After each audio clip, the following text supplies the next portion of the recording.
Cette deuxième table ronde est sur la sécurité du futur et vers un nouveau rapport au travail et une nouvelle société.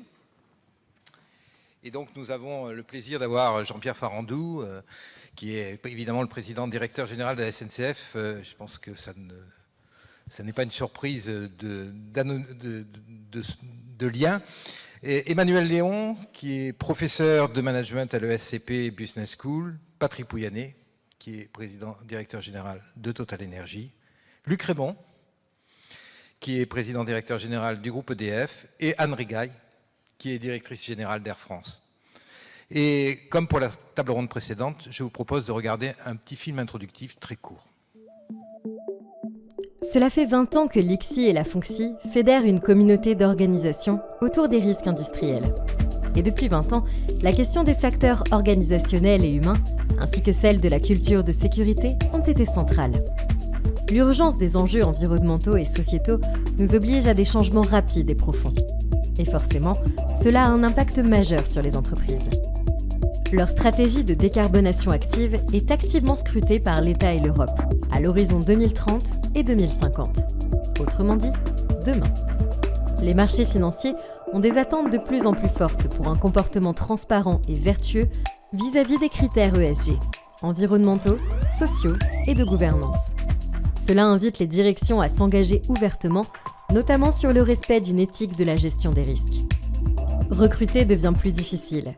L'engagement des entreprises sur les enjeux écologiques et de qualité de vie au travail est un élément de choix déterminant pour les individus. L'entreprise doit se rendre séduisante, éthique et attractive. Cet aspect a un impact retentissant sur la sécurité et sa gestion. Un manque d'effectifs ou de compétences devient crucial, particulièrement dans les industries à risque, et peut avoir des conséquences majeures. L'engagement sociétal, l'emploi et la qualité de vie au travail sont donc des enjeux stratégiques pour beaucoup d'organisations. La sécurité n'est pas le premier sujet de ces mutations en cours, mais elle en est une passagère indissociable. Alors, comment amener les organisations et le travail à se transformer sans compromettre la sécurité qui ne peut et ne doit que progresser ? C'est pour anticiper les risques inhérents à ces bouleversements que l'ICSI et la FONCSI veulent continuer à offrir un lieu privilégié pour réfléchir et partager de bonnes pratiques et de bonnes idées entre toutes les parties prenantes.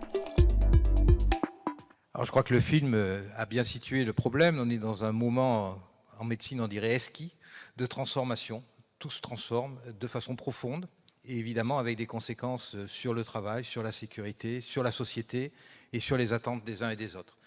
Je commence par Emmanuel Léon, je me tourne vers elle. Vous êtes professeur de management à l'ESCP Business School, vous êtes directrice scientifique de la chaire Reinventing Work, ce qui évidemment fait lien avec ce que nous discutons.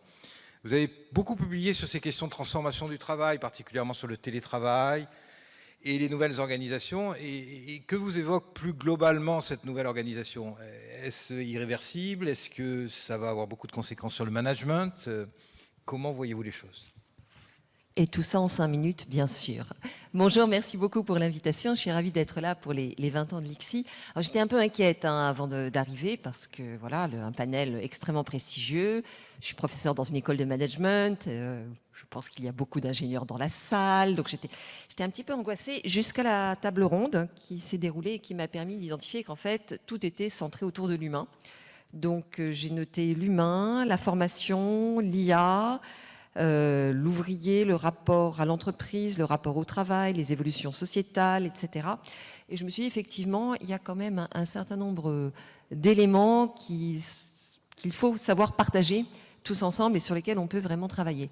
Alors la première chose sur laquelle je voudrais attirer votre attention, c'est un petit peu ce passage d'un monde, je dirais, d'une entreprise qu'on qualifie d'industrielle, et vous allez voir qu'elle est encore extrêmement présente, à une entreprise qu'on peut qualifier aujourd'hui de post-industrielle. Je m'explique. Dans l'entreprise industrielle, le travail, c'est d'abord du temps que je passe dans un lieu.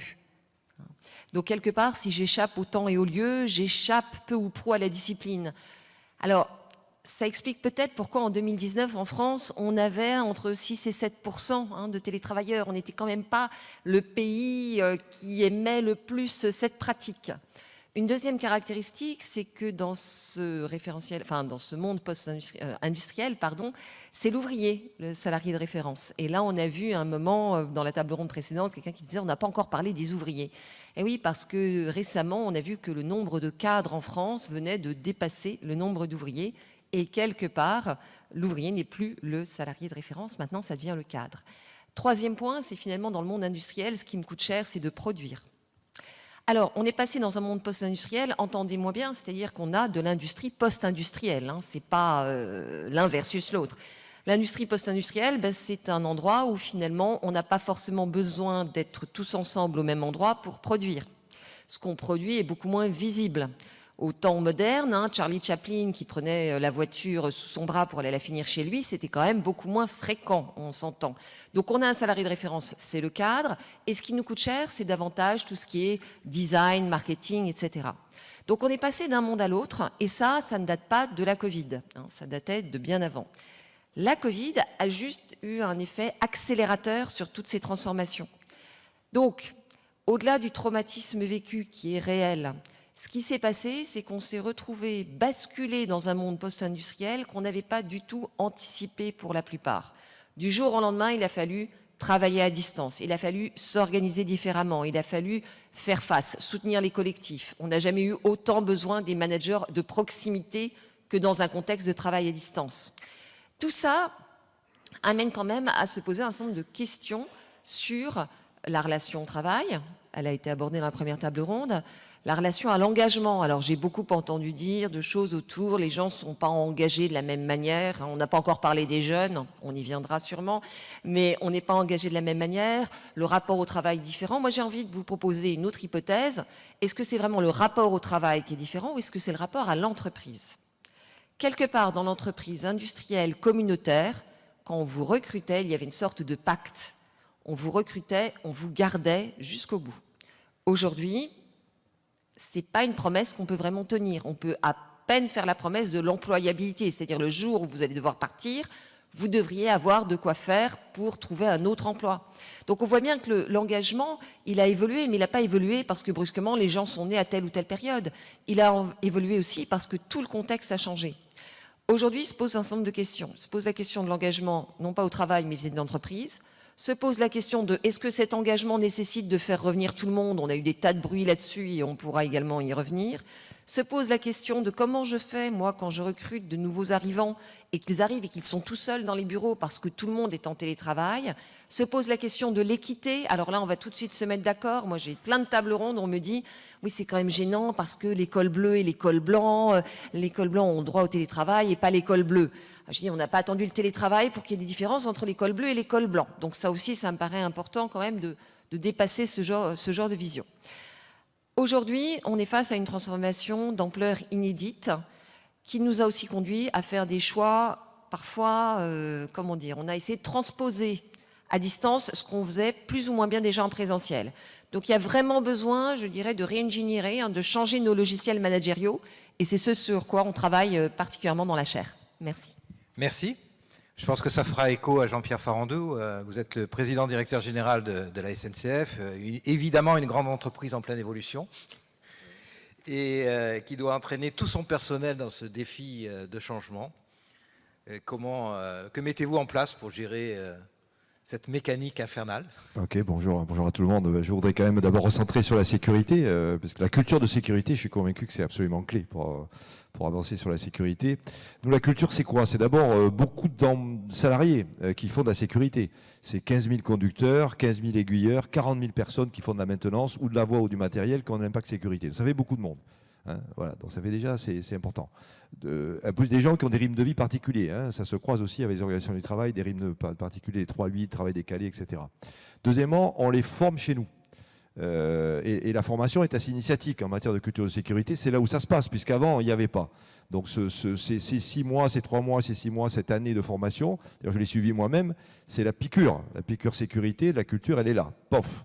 Là, on prend un bon vaccin et je m'en souviens encore. Donc là, il ne faut pas se rater. Parce que la culture sécurité, c'est là où on va l'attraper, on va changer. La personne, elle va changer, elle va appréhender ce qu'on va lui dire, à quel point c'est important, etc. Voilà, et après, il y a tout un effort de formation. Après, oui, alors nous, on est complètement chamboulés, puisque si on schématise un triangle, organisation, finalité même, est-ce qu'on est un service public ou pas, hein, qu'est-ce qu'on devient? Organisation, transformation profonde due à la concurrence. Et troisièmement, l'individu, on voit bien qu'il est chamboulé par tout ce qu'on a dit, hein, les représentations à l'entreprise, au travail, etc. Nous, on a les trois bouts du triangle là, qui bougent à la fois. Donc, on ne peut pas faire plus. Donc, attention que les gens ne soient pas paumés, parce que ça n'aide pas. Si dans cette période de transformation, nos opérateurs de sécurité ne savent pas trop où ils habitent, c'est en tout cas un facteur de risque évident. Et ce n'est pas simple à donner des repères alors que tout bouge à la fois. Après, à partir de là, je pense qu'il faut revenir au basique. Au fond, un opérateur, c'est une personne. Hein. Nous, notre ambition, elle est simple, au fond. Elle est immuable, d'ailleurs. Ça a toujours été celle-là. Après, les modalités changent. C'est protéger et développer. Je pense que plus le monde bouge, plus il est incertain, plus il représente donc des risques. La transformation en étant un par lui-même. Il faut, pour de vrai, en sincérité, protéger les personnels. Il faut tout un tas de systèmes où les gens, face aux aléas de la vie professionnelle, même aux aléas de la vie personnelle, il faut les protéger. On le fait par le logement, on le fait par le... On a une médecine à nous qu'on veut garder d'ailleurs, même si ça coûte un peu de sous. L'exemple que je donne, vous êtes une famille à Paris, de cheminots, votre enfant a 2-3 ans, vous vous rendez compte qu'il décroche à l'école maternelle, il ne suit pas trop, il y a quelque chose d'un peu d'anormal qui intervient en psychomotricité, vous êtes perdu. Pour avoir un rendez-vous chez un pédopsychiatre à Paris, c'est 2 ans. Dans 2 ans après, votre enfant il ne s'est pas rangé, vous sentez bien qu'il se passe quelque chose de grave. Eh bien nous, on a un service de santé où 2 mois après, vous avez les meilleurs pédopsychiatres de Paris qui reçoivent l'enfant et sa famille, avec un système de soins derrière. C'est qu'on ne lâche pas comme ça. On va le soigner autant qu'il faut. Ça change tout. Vous voyez, c'est ça que ça veut dire protéger. C'est être présent quand les salariés sont en difficulté personnelle. Alors on peut le faire, on ne peut pas le faire. On a la chance d'être une grande entreprise. On a la chance d'avoir un héritage qu'il faut conserver, qu'il faut moderniser, mais on ne va pas le lâcher. On ne va certainement pas le lâcher. Mais ça coûte un peu de sous, c'est pas grave. C'est vraiment pas grave. Quand on voit les situations de confort hein, qu'on peut traiter, ou à l'inverse, comment nos salariés seraient perdus si on n'était pas là pour les aider. Ensuite, c'est développer. Je crois encore, alors je sais bien que les gens y partiront certainement, ils seront tentés d'aller voir ailleurs, etc., que ça pose énormément de problèmes. Mais c'est comme ça, on s'adaptera, on n'aura pas le choix. Pour autant, si on peut les garder, c'est quand même mieux. D'autant plus quand on renvoie ce que je vous ai dit sur l'effort de formation initiale qui est juste énorme. Mais moi, j'ai intérêt à ce qu'il reste. Hein. Voilà, et si quelqu'un, on a réussi à lui donner la bonne culture sécurité, les bons réflexes sécurité, les bonnes pratiques de sécurité, voilà, j'ai vraiment intérêt à le garder, quoi. Donc pour ça, il faut une promesse de développement. Nous, en gros, le mot magique, c'est clair, c'est la promotion interne, c'est l'ascenseur social. C'est bon pour la sécurité d'ailleurs aussi. Hein, 70% de nos cadres viennent des métiers de base, donc ils ont été opérateurs de sécurité. Ils ont 10 ans, 20 ans, 25 ans d'expérience, donc ils savent de quoi ils parlent. Ce sont des gens bien imprégnés de ces thématiques de sécurité. Voilà, donc c'est important. Et puis je crois aussi que on a vu qu'avec le Covid, il y a pas mal de jeunes qui n'ont pas pu suivre d'études. Ça a été compliqué. Prendre un gamin qui a 20 ou une gamine, hein, qui a 20 ans, 21 ans, qui n'a pas pu aller au bout, on le prend sur un emploi de base et on lui fait la promesse qu'il faut qu'il bosse, hein, mais on lui donne le tremplin, la possibilité de devenir maîtrise 4 supérieur. Je pense que ça aussi, ça fait partie des éléments importants pour qu'au fond, créer un écosystème autour des salariés un peu sérénisé, un peu tranquillisé, et pour pas garder cette culture sécurité tout en la modernisant, mais ça c'est la suite du débat. Donc oui, notre responsabilité de dirigeant, c'est de créer ces écosystèmes qui vont faire que les opérateurs de sécurité seront au fond pris en charge et placés dans les meilleures conditions possibles pour remplir leur part du contrat, c'est-à-dire être des opérateurs de sécurité efficaces. Merci. Et je pense que Luc Rémond, président directeur général du groupe EDF, aura les mêmes préoccupations dans un moment de grand changement de l'entreprise aussi, de grande ambition. Qu'est-ce qui se met en place au niveau compétences, au niveau mouvement autour de la sécurité, mais pas que de la sécurité dans l'entreprise? D'abord, on a beaucoup d'éléments par lesquels nos deux entreprises se ressemblent. Hein, des entreprises de services publics dans lesquelles il y a une culture très forte, associée à la sécurité, des voyageurs dans le cadre de Jean-Pierre, évidemment de nos concitoyens dans le cadre d'EDF. Et cette culture est très profonde, très ancienne. Elle est entretenue, elle est développée par de la formation, par le développement de l'ensemble de nos collaborateurs, par la culture du site. Nous, on a des sites de production. Alors, c'est un petit peu différent de la SNCF, dont la sécurité est partout sur les voies. Nous, évidemment, on a le risque électrique qui est partout sur nos réseaux, mais on commence par la sécurité des sites de production. Et donc, c'est d'abord sur les sites qu'on apprend. Et on apprend à tout niveau dans l'entreprise. Et tous les parcours dans l'entreprise sont passés par les sites de production parce que c'est là qu'on apprend vraiment la culture de sécurité et de sûreté. Les enjeux nouveaux pour l'entreprise, ils sont liés au fait que nous sommes appelés à nouveau à développer de nouveaux projets. Et ça n'a pas été le cas pendant quelques années, pendant une vingtaine d'années, puisqu'on a eu une phase de construction extrêmement dense dans les années 80-90, et puis les années 2010 et 2000, avec davantage d'opérations de nos sites existants et moins de construction. On a un site en construction en France, en nucléaire, assez peu de construction hydroélectrique en France, et l'avenir, avec la transition énergétique, nécessite que nous construisions à nouveau. Et donc notre défi pour la sécurité, c'est de construire bien, vite et en sécurité. C'est notre premier défi, évidemment, de continuer d'opérer en toute sûreté, à la fois l'hydroélectricité, le nucléaire, l'ensemble de nos opérations. Et pour construire vite et bien, un doublé d'EPR, c'est 12 000 personnes sur site pendant plusieurs années, dans un endroit qui n'est pas forcément extrêmement peuplé, extrêmement dense. Et donc, il faut commencer par acheminer 12 000 personnes tous les jours sur le site en sécurité. Il faut leur permettre de travailler dans quelque chose qui est le plus grand chantier d'Europe, c'est le cas à Hinkley Point aujourd'hui au Royaume-Uni, en faisant en sorte que des centaines d'entreprises qui travaillent en même temps sur le même site, avec des corps de métier très différents, sachent exactement ce qu'elles ont à faire pour ne pas perdre de temps, et en même temps aient conscience des enjeux de sécurité collective et de leurs enjeux de sécurité individuelle. Donc c'est ça notre premier défi sur la construction. Et c'est celui qui évidemment, nous préoccupe le plus aujourd'hui, pour faire en sorte que sur nos chantiers à venir, nous puissions avoir les meilleures conditions de sécurité. Alors on a plein d'aspects sur lesquels on travaille aujourd'hui. J'étais très intéressé par la discussion sur les nouveaux métiers et sur les transformations sociétales, parce que nous les vivons en plein, évidemment, avec des désirs de pouvoir télétravailler en partie. Bon, à la fin, une centrale nucléaire, ça se construit, donc c'est assez physique, hein. Il faut être capable de délivrer l'interface physique, c'est-à-dire du béton, du ferraillage, de l'intégration électromécanique, des tuyaux, des objets complexes, etc. Mais il y a aussi beaucoup de travail qui est fait ailleurs et qui y concourt. Or, la sécurité, à la fin, c'est un exercice collectif. Et donc, l'un de nos enjeux dans cette transformation sociétale, c'est de nous assurer que toutes nos équipes, même si elles travaillent en entreprise étendue, en digital, avec une proportion de travail à distance qui est devenue plus importante par rapport aux constructions d'antan, malgré ça, nous ne perdions pas le réflexe de la sécurité. Et qu'ensuite, sur le site, par beaucoup de travail de collaboration entre les différents types d'entités, types d'entreprises qui vont intervenir, le sens de la responsabilité, le sens de l'anticipation, le sens de l'alerte, tout cela nous permettent de veiller vraiment à la sécurité des chantiers pour prévenir évidemment les accidents graves et mortels, mais l'expérience prouve qu'on prévient bien les accidents graves et mortels quand on fait attention aux petits signes, aux signaux faibles. Donc les chutes de plein pied, en général, c'est la première alerte sur le fait qu'un chantier n'est pas bien tenu, ou que la tension sur les risques du chantier n'est pas suffisante.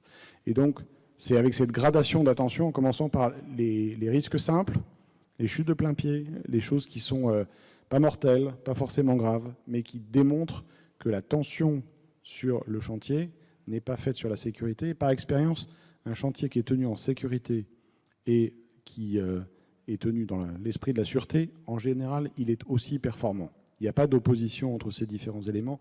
Ils concourent à la performance générale d'un chantier. Donc c'est comme ça que nous abordons cette nouvelle phase de construction pour EDF. Merci.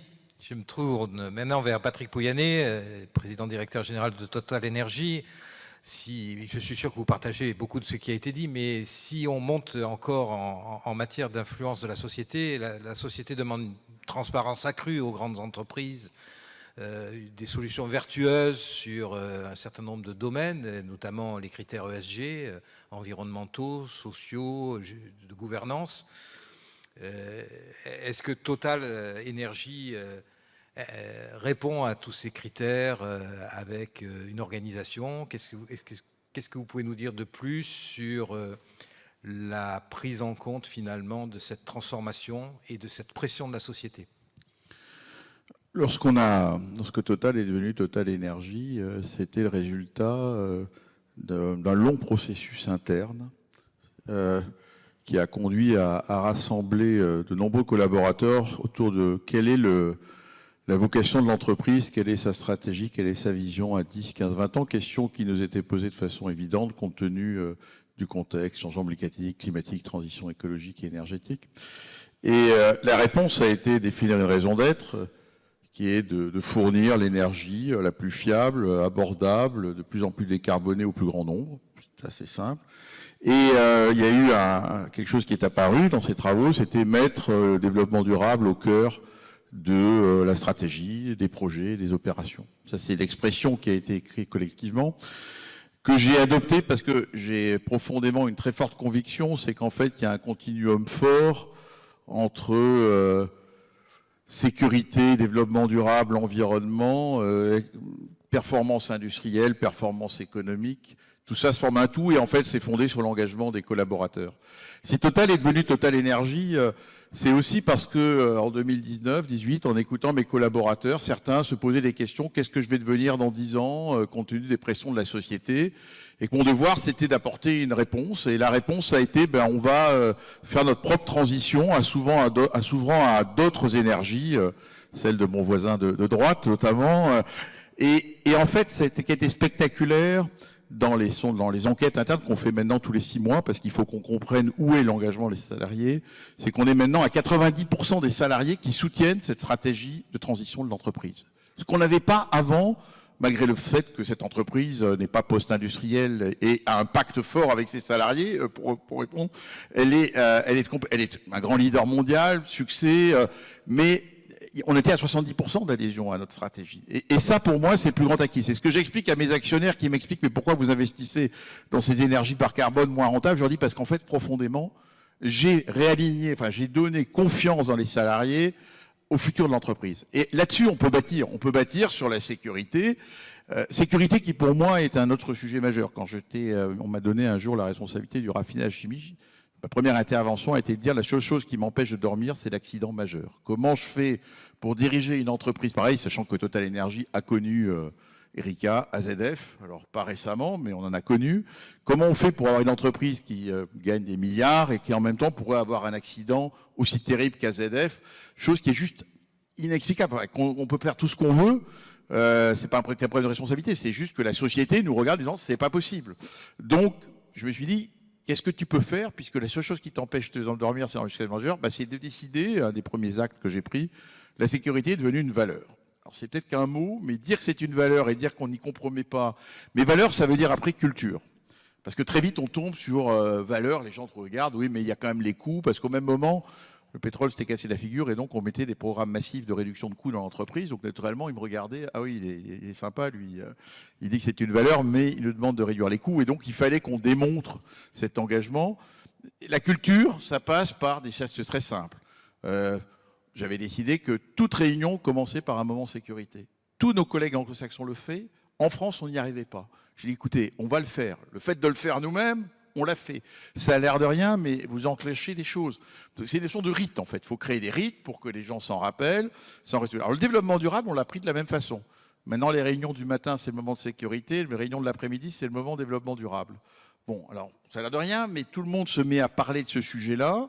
Le développement durable, l'ESG, au passage, c'est pas que le climat pour nous, c'est pas que la biodiversité, c'est aussi les hommes et les femmes, parce que ça passe quand même d'abord par le bien-être des collaborateurs pour parler de tout ça. Donc tout ça, c'est quand même profondément pour moi ce qui est une aventure collective d'une entreprise, profondément, faire en sorte que tout le monde s'engage et qu'on puisse après agir dans la transition dans laquelle nous sommes engagés. Donc tout ça pour dire que pour moi, c'est quand même tout ça, c'est ESG, finalement, c'est des mots qu'on met sur le creuset profond de ce que c'est qu'une entreprise, une collectivité qui va réussir à la fois dans la sécurité, dans l'environnement, dans le bien-être de ses collaborateurs et dans la performance économique, parce que ce n'est que le résultat de tout ça. C'est pas... voilà un peu ce que je pense de votre question. Donc après, transparence, vous avez produit de transparence, bien évidemment, au XXIe siècle, j'ai aucun doute. Nous devons expliquer ce que nous faisons. Une entreprise comme celle que nous dirigeons sont devenus des acteurs économiques majeurs. Et donc, quelque part, il y a une exigence de la société qui nous regarde. Mais c'est bien, parce qu'en fait, il faut qu'on explique, il faut qu'on aille vers eux. Dans le débat autour des risques, j'ai écouté tout à l'heure, il y avait le maire de Rouen, je crois, Lubrizol. À la fin, tout ça, il faut en permanence renouveler ce dialogue avec nos parties prenantes, nos riverains, Quelqu'un disait dans l'entreprise récemment, on parlait de partage de la valeur ajoutée avec les parties prenantes. J'ai dit, ça veut dire quoi, charabia? Quelqu'un m'a dit, non mais c'est le local content, d'ailleurs c'est le local content. Voilà, donc il faut aller parler. Je trouvais que la définition était bonne. C'est ça en fait finalement ce qu'on cherche à faire collectivement pour qu'une entreprise puisse être considérée comme une entreprise à succès. C'est pas que la performance économique, c'est l'ensemble de tous ces paramètres. Merci. Je pense que vous avez tous et toutes évoqué cette transformation profonde, la question des compétences qu'il faut former. J'ai senti plusieurs fois et chez chacun l'idée de l'entreprise qui devient formatrice, pas simplement des diplômes qu'on prend sur le marché, mais un énorme travail interne de formation pour s'adapter, cette dynamique qui est nécessaire. On a aussi cette compétitivité maintenant sur l'attractivité. Quel est le mariage que vous pouvez faire pour garder une attractivité très forte? Est-ce qu'il faut faire des gros changements dans la prise en compte du personnel, dans leur accompagnement pour garder cette attractivité? Je crois que c'était un peu évoqué déjà, mais quelles est un peu les idées qui vont derrière cela? Est-ce qu'on doit changer la posture de l'entreprise pour rester plus attractif en termes de propositions? Non, vous en parliez, c'est pour ça, mais est-ce que quelqu'un a...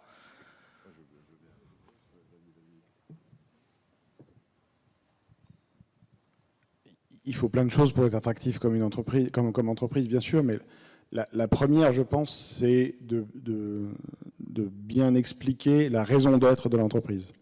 Et toutes les entreprises ont une raison d'être, elles ont un impact social, elles ont une mission dans la société. Et ce qui amène les collaborateurs à nous rejoindre, c'est l'adhésion à cette raison d'être. Et je pense que c'est absolument essentiel de former cette raison d'être de façon claire et de faire en sorte que tous les collaborateurs, toutes les collaboratrices qui ont envie de rejoindre aient compris et adhèrent à cette raison d'être. Et ensuite, on ne vient pas juste pour une raison d'être, on vient pour accomplir un métier. Et donc, il faut être capable d'expliquer les métiers de l'entreprise. Toutes nos entreprises ont beaucoup de métiers, en réalité. Et il faut expliquer les métiers de l'entreprise et faire en sorte que les jeunes et les moins jeunes qui veulent rejoindre l'entreprise se disent « pour cette raison d'être, je vais pouvoir accomplir mon métier ». Et une fois qu'on a atteint ces deux objectifs-là, ensuite il faut réussir l'intégration dans l'entreprise et faire en sorte que chacun des nouveaux venus dans l'entreprise se reconnaisse dans la culture de l'entreprise. Et c'est là que tous les efforts de formation, qui ont été très bien décrits par tous mes collègues, sont absolument essentiels. Et donc on travaille sur toutes ces dimensions-là à la fois pour garantir l'attractivité qui est absolument essentielle pour toutes nos entreprises dans une phase dans laquelle tout le monde cherche des talents. On a 4 entreprises qui ont des identités fortes. Hein. C'est pas vrai de toutes les entreprises. Hein. Il y a des petites, etc. Là, Air France, Total Énergie, EDF, SNCF. Il y a une image quelque part. On a une identité. On provoque quelque chose dans la tête de quelqu'un qui cherche du boulot. Ces 4 mots, quand ils sont prononcés, ils évoquent quelque chose. Et déjà, c'est ça. Est-ce que la personne, elle a envie d'adhérer à cet imaginaire qu'elle peut mettre derrière les mots Total Énergie, EDF, SNCF, Air France? Voilà, c'est pas anodin. 2, après, moi je crois beaucoup. On a les 4 boîtes d'ailleurs, les 4 entreprises. On est assez large, j'allais dire, assez présent dans la société française, chacun à notre manière, pour porter on est des marques projets. On n'est pas qu'une image statique, on est aussi une marque projet. C'est-à-dire qu'on est, en toute humilité, on ne va pas chacun d'entre nous changer le pays, hein, mais quand même, on a la surface, on a l'impact pour avoir une ambition de contribuer au changement de la société, voilà, quelque part, parce que moi je suis partout en France, parce que ceci, parce que cela, voilà, les territoires, la transition écologique, hein, on est tous là-dedans, chacun à notre manière, voilà. Donc je pense que embarquer finalement un salarié dans un projet, on fait pas mieux, hein, c'est du Saint-Exupéry revu et corrigé, quoi. Hein. Voilà, ça je pense que c'est clé. Et s'il y a sincérité, c'est-à-dire si le projet d'abord il est sincère, c'est pas du washing, et que le salarié il adhère, bah là déjà on a fait un sacré pas quand même. Hein. C'est-à-dire il est venu parce qu'il a vu une image qui lui plaisait quelque part sans trop savoir le définir. 2, il rentre là-dedans, waouh, il y a un projet, il adhère au projet, on a fait un gros bout du boulot. Et après il faut qu'il soit bien sûr contributeur au projet. Après on arrive dans le managérial. Mais déjà ça.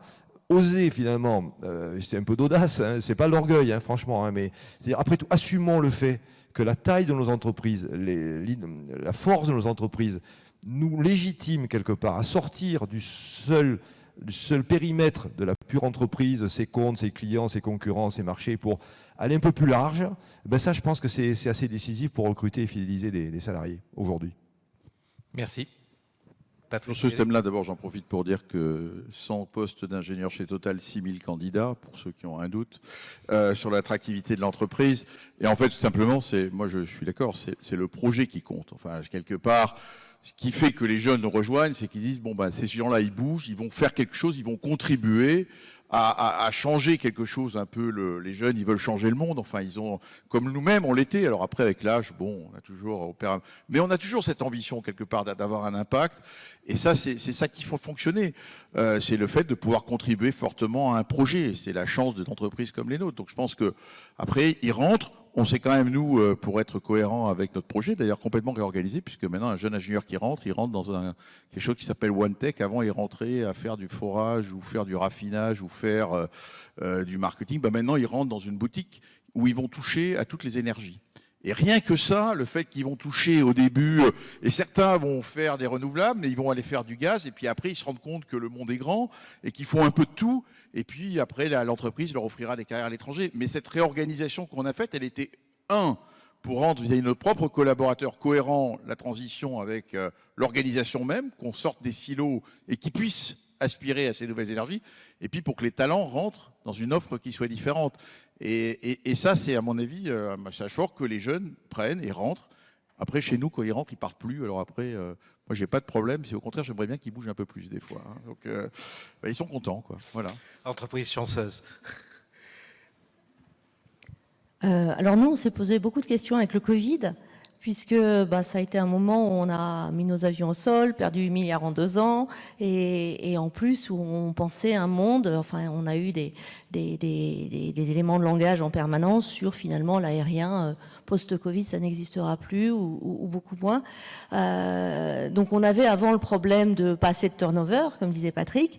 En sortie de Covid, on s'est dit mais mon Dieu, est-ce que les gens vont finalement revenir quand il a fallu rebâtir l'activité?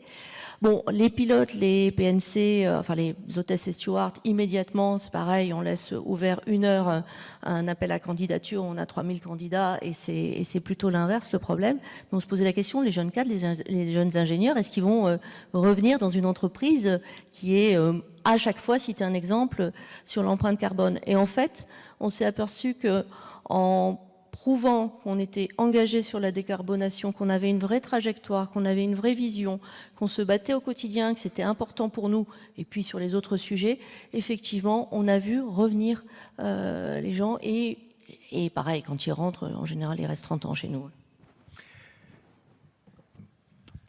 Juste, effectivement, 4 entreprises exemplaires et, exemplaires du modèle communautaire que beaucoup vous envient, puisque aujourd'hui, vous avez énormément d'organisations qui peinent à avoir tous ces candidats qui viennent chez vous, et qui viennent chez vous parce qu'effectivement, il y a du sens dans vos activités, il y a de l'exemplarité, et il y a aussi quelque chose de très fort qui est que quand vous les recrutez dans la durée. Et donc ça, contrairement à ce qu'on imagine sur les jeunes générations qui, soi-disant, voudraient sauter de poste en poste, c'est pas vrai. Bien sûr, ils ont envie de développer de nouvelles compétences, mais quand ils sont bien dans une organisation, ils aimeraient pouvoir y rester. Ils aimeraient pouvoir se dire que ce contrat psychologique, il va être tenu de part et d'autre. Donc je trouve ça tout à fait remarquable d'avoir effectivement des entreprises qui fonctionnent sous ce registre-là. Je voudrais juste rajouter autre chose par rapport à l'attractivité sur ce que vous développiez.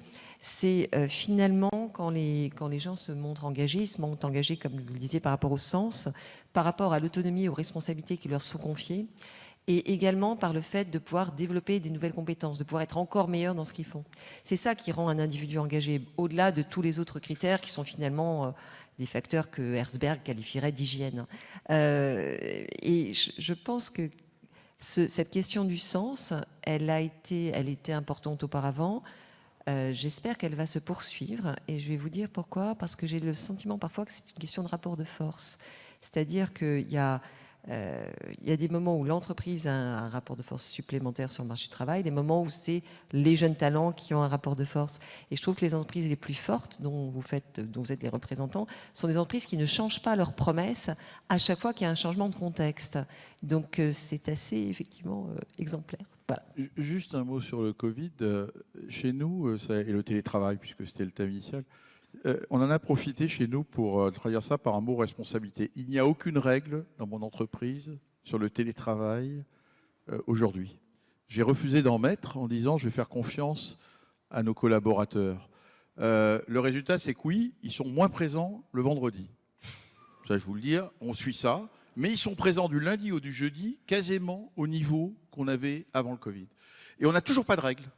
On n'a toujours pas de règles, on les laisse faire, on les laisse vivre. Alors, il y a eu au début un sujet col bleu, col blanc, qu'il a fallu que je règle assez rapidement, parce que finalement, le Covid, à la fin, on me demandait de verser des primes pour le télétravail, alors que j'avais des gens sur le terrain dans les usines qui, eux, continuaient à faire tout tourner. Je n'étais pas totalement à l'aise dans ce contexte-là. Mais honnêtement, ça a été pour nous l'objet de l'occasion de mettre la responsabilité comme premier point. On vous fait confiance. On vous fait confiance, gérez.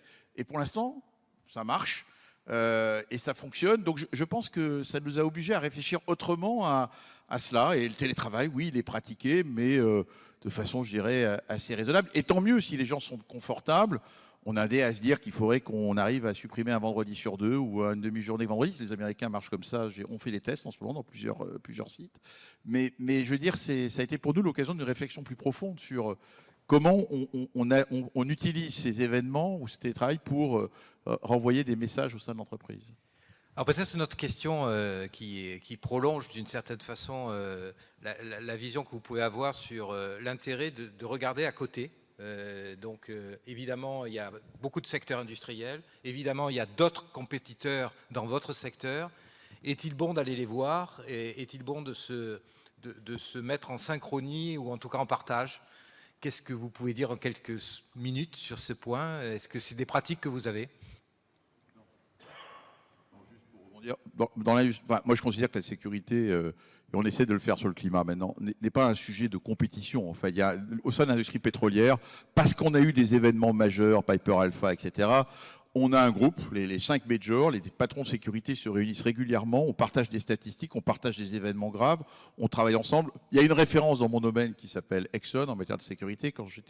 Un jour, j'étais dans une usine et un sous-traitant me disait, mais vous savez, alors je disais, comment ça marche la sécurité? Oh, c'est bien, mais vous savez, chez Exxon, quand on se tape sur les doigts, on peut pas se faire taper sur les doigts avec un marteau. Chez vous, on peut un peu. Donc du coup, j'ai dit, allez voir comment ils font chez Exxon et on va ramener les bonnes mesures. Donc c'est juste du principe. Mais je pense que c'est ce qui anime, après, c'est au sein du secteur. Après, c'est avec vous, là. L'aérien, le nucléaire, le ferroviaire ou le pétrole. Enfin, ce sont des domaines où, et je pense que c'est toute l'idée qui a présidé à l'ICSI et FONCSI originellement, c'est on fait de l'intelligence collective parce qu'on partage l'expérience et qu'à la fin, finalement, ces facteurs humains, même si c'est du transport, produire des grosses unités industrielles où on est plus proche avec lui, à la fin, on a des problèmes qui sont quand même qui ressemblent à la même chose, des problèmes de management, des problèmes de culture. Donc je pense que c'est juste indispensable. Je ne sais pas si on peut être des génies en inventant, par contre, tirer les bonnes pratiques des autres, ça c'est juste essentiel quand on est un dirigeant. C'est même un devoir premier, quoi, de regarder ce qui se passe et après de réfléchir en permanence comment je le transpose chez moi. C'est un avis partagé qui a des expériences. Non, on veut bien parler. Ben nous, on est comme tout le monde. On a eu des gros pépins quand même. Hein. On n'est pas exempt des gros pépins. C'est pas si vieux et ça a été un grand choc, hein, forcément, les catastrophes ferroviaires. Heureusement, il n'y en a pas beaucoup. Mais quand il y en a, forcément, c'est une remise en question totale. Enfin, on a tous raconté ça. Quand ça vous arrive une fois, vous vous en sentez pas le même. Voilà, c'est bon. Et donc, il a fallu admettre qu'il y avait des choses qu'on savait pas faire. Donc, il fallait aller chercher le concours de gens experts et qui aurait une exigence et une bienveillance. Et donc, on a mis en place un comité international d'experts avec André-Claude Lacoste qui a eu la gentillesse d'accepter cette mission. On avait en fait personne de chez nous.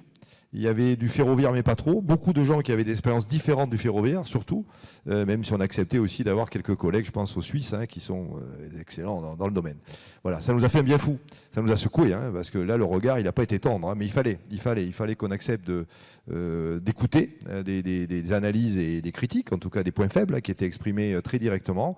Et à partir de là, avec humilité, dire bon, on le prend, on en fait quelque chose, quoi. Hein, et on change dans nos organisations, dans nos méthodes, dans notre culture.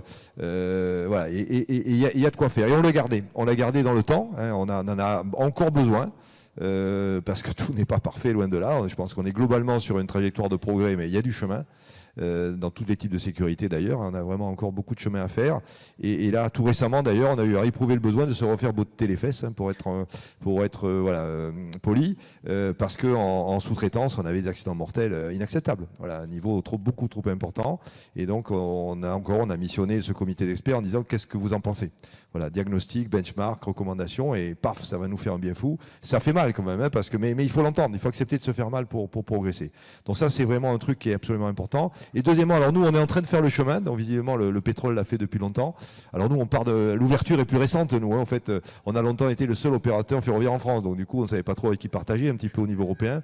Mais là, ça y est, ça s'ouvre, enfin, diront certains, ça s'ouvre. Et donc oui, on a pris la décision de principe de ne pas faire de la sécurité un élément de concurrence concurrentiel, on va partager.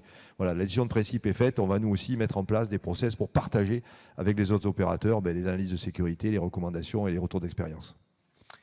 EDF fait pareil?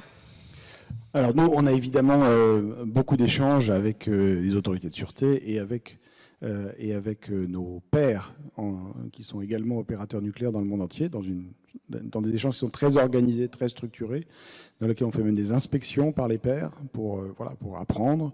Chaque fois qu'il y a un incident quelque part, évidemment, il fait l'objet d'un retour d'expérience, il est ensuite partagé à l'échelle de l'ensemble de la communauté.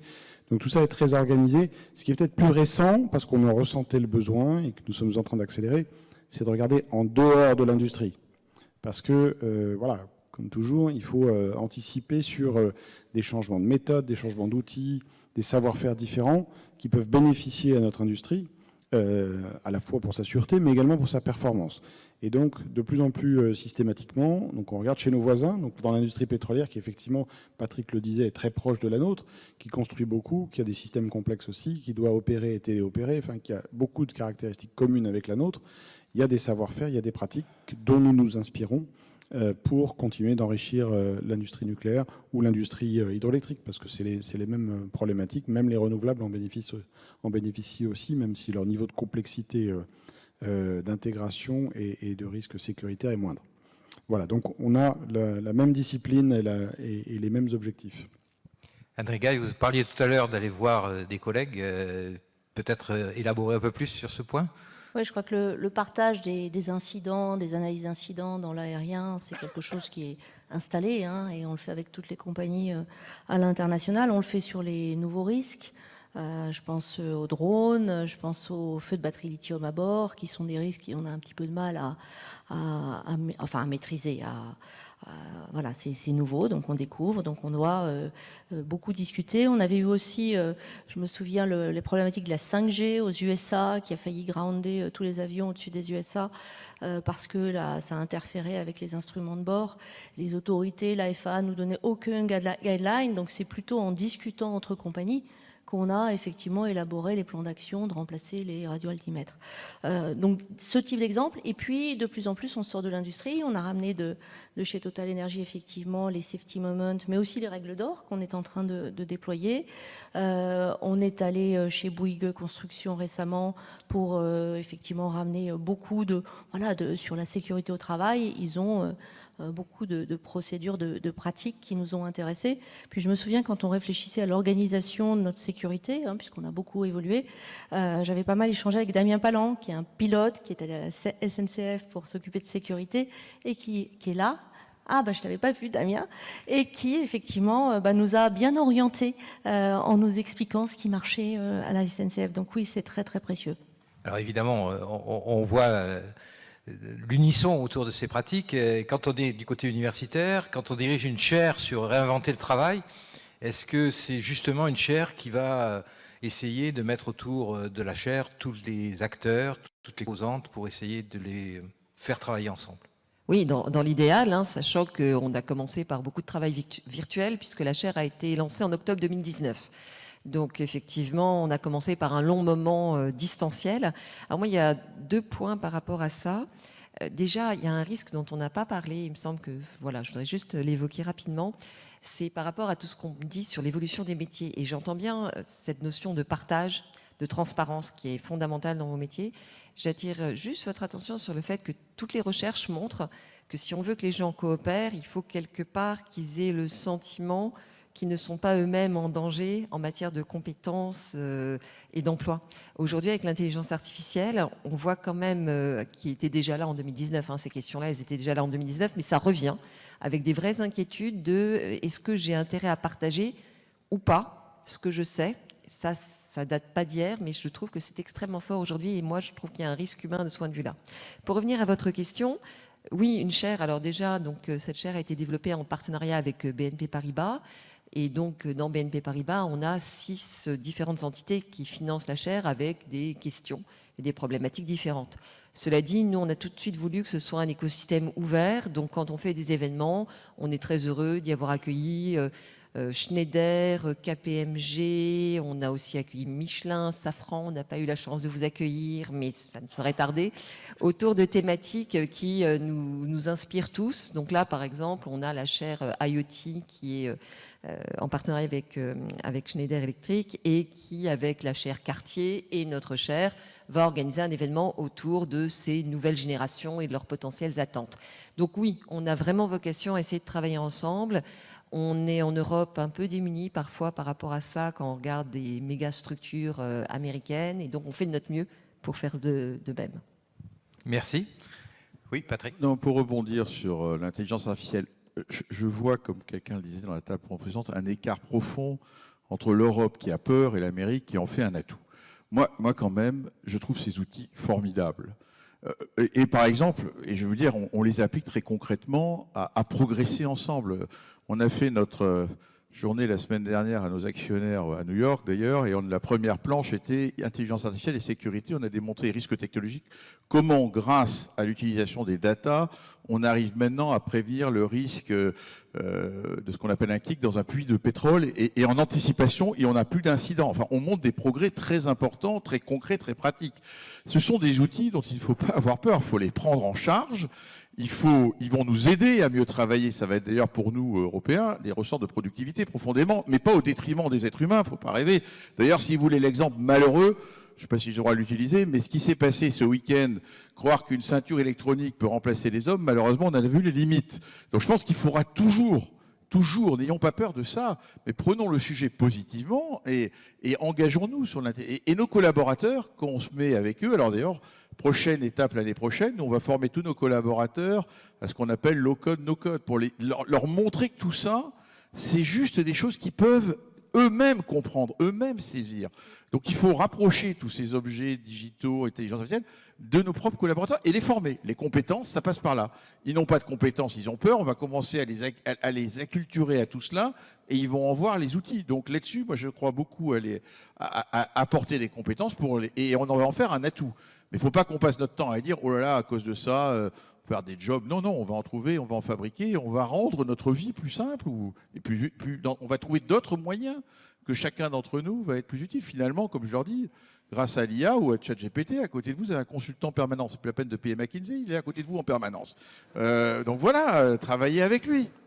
Non, je crois vraiment qu'il faut ici, enfin je le pense, montrer, être positif. Ce sont des outils extraordinaires qui vont nous permettre de progresser comme l'être humain passe son temps à progresser. Donc c'est une nouvelle étape. Alors en même Donc, temps, il faut pas en avoir peur, il ne faut pas commencer à dire oui, il y a des nouveaux... Mais on sait s'adapter, l'être humain est capable de s'adapter de façon extraordinaire. Vous savez, il y a 25 ans, on travaillait sans Internet, sans téléphone mobile, sans tout ça, on y arrivait très bien. Aujourd'hui, on y arrive mieux, on fait efficacement, puis on fait autre chose simplement. Voilà ce que je crois. En même temps, ça introduit l'idée d'un système qui vit et qui change quand même de plus en plus rapidement. Oui, d'accord. Et donc, il y a un effort des entreprises pour essayer de rentrer dans le rythme de ces changements et sur de très grandes populations de travailleurs, qui est le cas de ces 4 grandes entreprises qu'on a ici. Oui, mais je pense qu'il faut savoir aussi trouver le bon rythme. C'est-à-dire qu'à la fin, le but, c'est pas tout d'un coup de passer notre temps à faire des ébulons. Ça ne marche pas. Donc, les collègues et nos collaborateurs, ils ont une capacité d'option, donc il faut les accompagner et à nous trouver quel est le bon rythme pour ne pas passer à côté du sujet, mais en même temps, trouver le chemin qui fait que cette modernité, ces nouveaux outils sont adoptés. Je voudrais finir par quelque chose qui est une tautologie, mais je la pose quand même comme question. Est-ce que vous croyez que ce rythme de crise qu'on a vécu et de nouveaux risques qui sont apparus vous inquiète pour la sécurité, ou est-ce que vous pensez que le travail qui est fait aujourd'hui en amont, en conception, nous garantit quand même d'un très haut niveau de sécurité dans les années qui viennent? Vous parlez de la succession des crises qui se... Vous savez, moi, j'entends le mot crise depuis que je suis né. Donc, Elles ne vous font pas plus je peur pense qu'il ne faut pas... Voilà, il ne faut pas déclarer que c'est la fin du monde pour autant. On a un défi colossal qui est devant nous, qui est de répondre au changement climatique. C'est la raison d'être d'EDF, que de répondre par le savoir-faire de ses collaborateurs, par la technologie et par le service qu'on apporte à nos concitoyens et à l'ensemble des pays que nous servons, par notre savoir-faire, de répondre à ce défi. C'est un formidable défi, voilà. Mais on ne va pas déclarer qu'on a perdu avant d'avoir mené la bataille. Donc, elle est devant nous. Et ce n'est pas le premier que l'humanité relève. Et donc, moi, je pense comme Patrick, on a des nouveaux outils pour relever des défis qui sont peut-être plus importants. L'humanité est aujourd'hui beaucoup plus nombreuse qu'elle l'était il y a 2 siècles. Et donc, elle se crée elle-même des défis supplémentaires. Le réchauffement climatique en est un. C'est à nous de le relever. Merci. Peut-être un mot de plus? Un mot, ce qui change, c'est quand même, il y a moins de certitude. Voilà, ça, je pense quand même qu'on va tous être d'accord là-dessus. C'est un peu rock'n'roll quand même. C'est-à-dire, maintenant, tous les plans à 5 ans, à 10 ans, il faut en faire, parce qu'il faut bien donner des caps et avancer et agir. Après, voilà, faut être humble et être capable de les réviser rapidement, parce que voilà, les quelques années qui viennent de passer montrent qu'il y a des éléments majeurs qui changent dans notre environnement. Mais soyons confiants, comme l'a dit Patrick, dans notre capacité de dirigeants et de nos staffs et de nos personnels à réagir devant ces éléments d'incertitude. Merci. Je vous propose qu'on termine la table ronde sur ce propos positif et qui reflète, je pense, bien le futur. Merci. Merci.